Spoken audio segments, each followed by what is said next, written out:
ফিলিস্তিনের অবরুদ্ধ গাজা উপত্যকায় হামাস সরকারের প্রধানমন্ত্রী রাউহি মুস্তাহাকে হত্যা করা হয়েছে বলে দাবি করেছে ইসরায়েল। বৃহস্পতিবার এক এক্স বার্তায় ইসরায়েলের প্রতিরক্ষা বাহিনী বা আইডিএফ এই দাবি করেছে।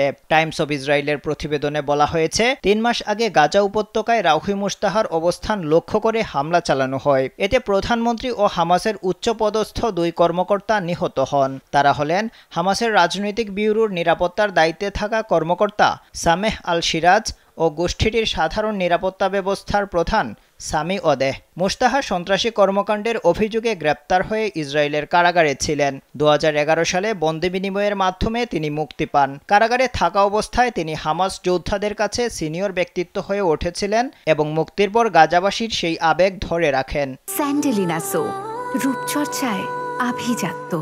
তার মুক্তির মাত্র ৩ দিন পর তিনি গাজা শহরের একটি রাত্রিকালীন সমাবেশে হাজির হন।